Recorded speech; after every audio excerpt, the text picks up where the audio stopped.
Hey there, Pyromaniacs. I had a completely different video in mind, and I do plan on continuing to work on that, but I'm kinda stopping working on that video temporarily because something recently happened that I feel like I need to make a video on. This is Marathon!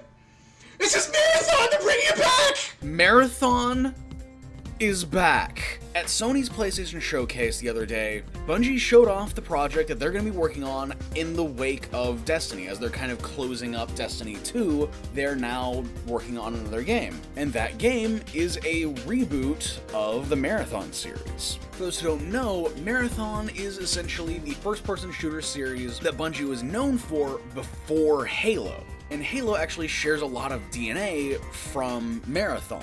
Now, I have seen a lot of people skeptical, and I am too, of the fact that this is not going to be a single-player experience. This is going to be an always-online extraction shooter. So if you've played like Tarkov or Modern Warfare's Demilitarized Zone, that is essentially what this new Marathon is going to be. And just generally, I do share a lot of concerns that I've seen people kind of express online. This is not going to be a single-player story, that this is not going to really have any kind of DNA shared with that original Marathon. This isn't going to be like a boomer shooter type thing. This isn't going to be like what Doom 2016 did for Doom. This is a full-on modernization of Marathon.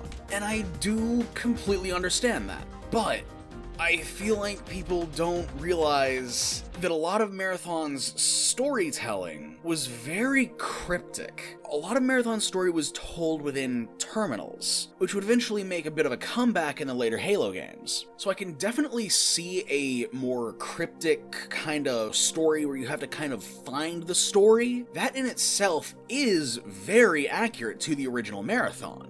I've also been seeing people kind of complain about the aesthetics, that it doesn't really look like Marathon. And yeah, I completely see that. It looks completely different. But that being said, even though it looks completely different, I'm still able to like see certain things and go, oh, okay, those are the Bobs. That's obviously the SFIT compiler. That's obviously the security officer. You know, that's obviously Tycho. You see like the red face, and I'm like, oh my gosh, that's Tycho. Immediately, I'm like, that's gotta be Tycho, one of the AIs from the original series. Obviously, you have this spaceship that's like crashed into the moon. That's obviously the UESC Marathon. So even though it doesn't directly look like the original series, I'm still able to kind of tell what's what. And we also kind of have to consider a very clear and obvious reason for why this game doesn't look like Marathon.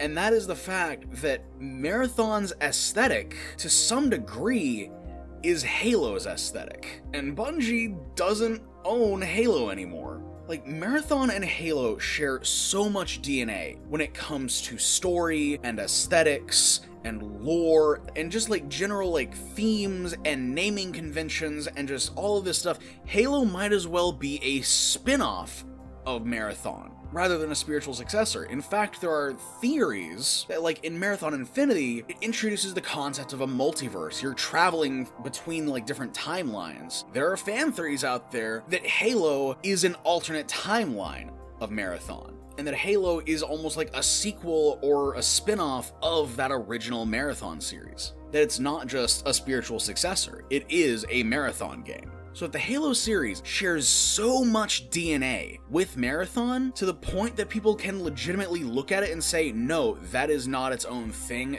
that is a Marathon game, at that point, I understand why they would want to distance themselves aesthetically. I do miss that dark and grungy look of like how the concept art just had this really gross and creepy kind of feeling to it. Everything looked kind of Lovecraftian. But at the same time, that same kind of gross, creepy, space-age Lovecraftian aesthetic is also very common in Halo. So I understand why Bungie would want to aesthetically distance themselves from a series that they may have worked on, but they don't really own anymore. I don't know, I'm just waiting to see more things. I'm waiting to see gameplay. I'm waiting to see what kind of like setup there is. What kind of story is there going to be from the start? I'm waiting to see if this is actually a full-on reboot or if this is actually going to be set somewhere in the timeline of the original. I'm waiting to see what the 4 is going to look like, because that little sneak peek of the SFIT compiler kind of made me lose my mind a little.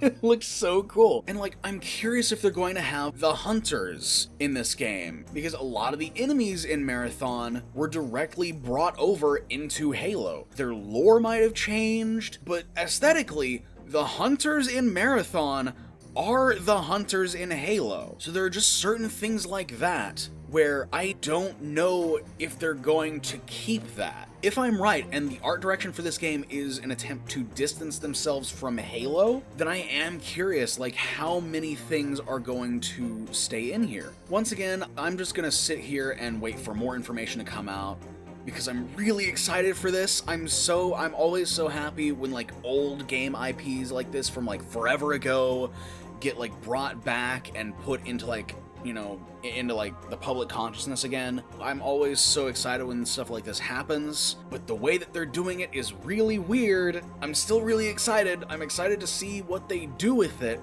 but I understand why people are skeptical, and so I am kind of trying to reduce my hype a little bit and just wait for more information to come out. So with that said, thanks for watching. If you like this video, then leave a like and become a pyromaniac yourself by subscribing. Also, don't forget to follow me on Twitter at PunishPyromon and listen to my podcast, the YTFA Podcast, and maybe join our Discord as well. We have a lot of fun on there, so don't forget to check us out. Anyway, until next time, stay nerdy, my friends.